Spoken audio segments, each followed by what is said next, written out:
सीकर की संघर्षों की और बलिदान की धरती पे किसान संयुक्त मोर्चे की इस ऐतिहासिक सभा के अध्यक्ष मंडल के साथीगण, मंचस्थ नेतागण, भाइयों और बहनों, सबसे पहले तो आप सबकी ओर से इस ऐतिहासिक सभा में उपस्थित तमाम की ओर से साथी राकेश टिकैत, योगेंद्र यादव और युद्धवीर जी जो हमारे इस ऐतिहासिक सभा को संबोधित करने के लिए समय दिया और हमारे बीच आए, आप सबकी ओर से उनका अभिनंदन करता हूं, उनका आभार व्यक्त करता हूं। इसके साथ साथ सीकर जिले के किसान संयुक्त मोर्चे के उन तमाम साथियों को जो इस मोर्चे के हर आह्वान को,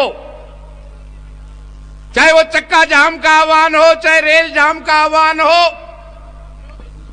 या टोल फ्री का आह्वान हो, हर आह्वान को आपने जिस ताकत के साथ लागू किया है, इसके लिए भी कार्यकर्ता और आप तमाम को धन्यवाद देता हूं, बधाई देता हूं।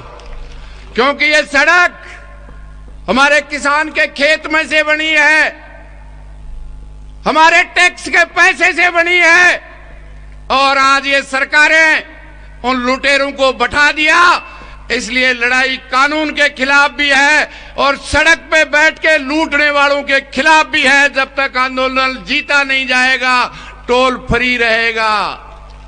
इसलिए मेरा तो आपसे ज्यादा निश्चित रूप से आज जो लड़ाई है, कानूनों के बारे में विस्तार से योगेंद्र जी ने बता दिया, उसके बाद युद्धवीर जी ने बता दिया, मैं उनके बारे में विशेष तौर से नहीं बोलना चाहता।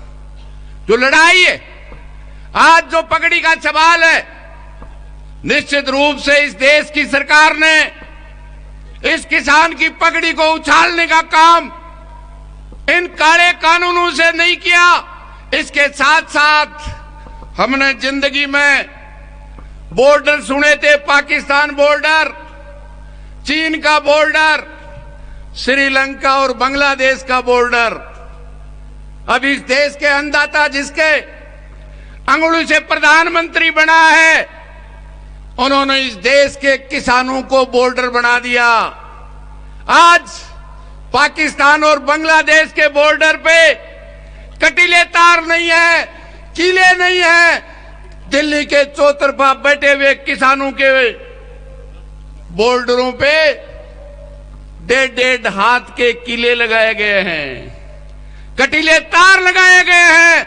ये पगड़ी उछालने का काम इस देश की सरकार ने किया है। उसका एक एक का बदला लेने का काम इस देश का किसान करेगा, कभी भी नहीं रुकेगा। जब भी राजस्थान में लड़ाइयां लड़ी है, सरकारों को झुकाया है।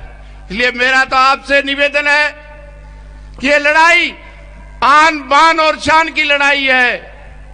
इसलिए हर घर से मेरा अनुरोध है, आज तो परिवार ऐसे बहुत से परिवार हैं जो पूरा का पूरा परिवार आया है, लेकिन हर परिवार से आज ये महापंचायत समाप्त होने के बाद निश्चित रूप से गांव में बैठकर किसान का एक भी परिवार ऐसा नहीं रहना चाहिए जिसका एक व्यक्ति शाजापुर बॉर्डर नहीं जाए।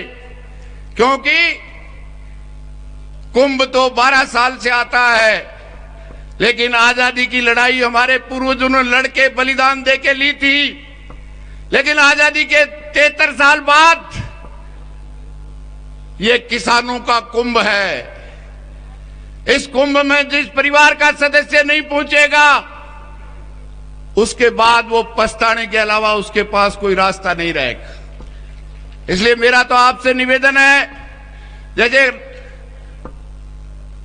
योगेंद्र जी ने कहा, काले कानून मर चुके हैं, सर्टिफिकेट की जरूरत है।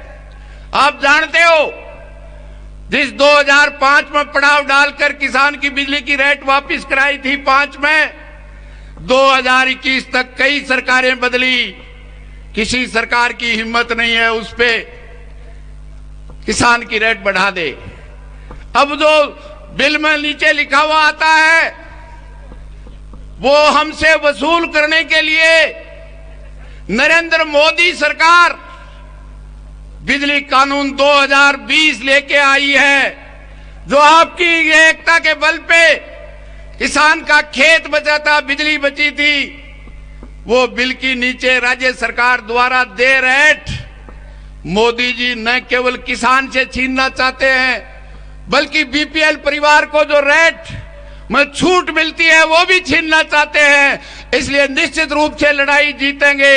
इसलिए मेरा तो आपसे यही निवेदन है कि आप सब इस बात के लिए तैयार हैं कि एक परिवार से एक सदस्य हो सकता है 5 दिन रुके, 7 दिन रुके, लेकिन इस बात के लिए तैयार हैं तो हाथ खड़ा करके इस बात का समर्थन करेंगे जो तैयार हैं अपने परिवार से एक सदस्य। धन्यवाद। मैं पुनः आप तमाम साथियों को, क्योंकि ये ऐसी ऐतिहासिक सभा को आयोजन करने में गांव-गांव जाने वाले तमाम संयुक्त मोर्चे के कार्यकर्ताओं को धन्यवाद देता हूं। और किस तरह से लूट है, पिछले 73 दिन से हम शाजापुर खेड़ा बॉर्डर पे बैठे हैं। एक तरफ 200 मीटर आगे पेट्रोल और डीजल 10 रुपए सस्ता मिलता है। हरियाणा में 1.5 किलोमीटर में 70 पेट्रोल पंप है और राजस्थान में शाजापुर की तरफ 7 किलोमीटर, छिलर साहब बैठे हैं, 7 किलोमीटर बाद एक पेट्रोल पंप है। क्या हरियाणा में जो पेट्रोल डीजल आता है क्या दूसरी दुनिया से आता है? वही पेट्रोल और डीजल राजस्थान में आता है, वही पेट्रोल और डीजल हरियाणा में आता है। हरियाणा के लोगों को 10 रुपए कम में मिलता है और राजस्थान को 10 रुपए में ज्यादा मिलता है। अरे हरियाणा का किसान का बाजरा 2150 में बिकता है और राजस्थान का 1100 और 1150 में बिकता है।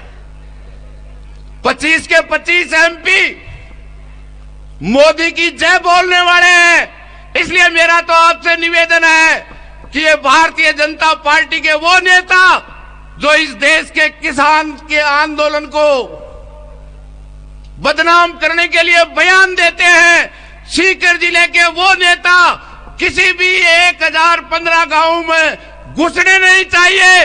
इस बात की शपथ लेकर के इस महापंचायत से जाएंगे। अरे जो हमारी इज्जत उछाड़े, हमारी पगड़ी का सम्मान उछाड़े, उनका साथ दे और इस सीकर के किसान से वोट लेने की बात करे।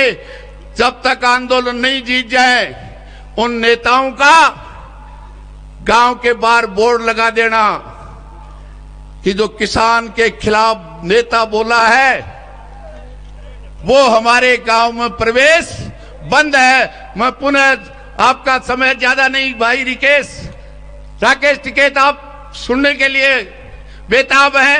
मैं पुनः उन अतिथियों का आप सबका हृदय से आभार व्यक्त करता हुआ इस आशा के साथ कि शाजापुर मोर्चे को भी, और जब भी आगे का आह्वान संयुक्त मोर्चा 28 तारीख को बैठक करके आगे का ऐलान करेगा, निश्चित रूप से मैं विश्वास दिलाता हूं राष्ट्रीय किसान संयुक्त मोर्चे के साथियों को कि राजस्थान का सीकर जिला न आजादी से पहले कम रहा है, न आजादी के बाद संघर्षों में कम रहा है और न इस आंदोलन में कभी कम रहेगा। इसी आशा और विश्वास के साथ बहुत बहुत धन्यवाद।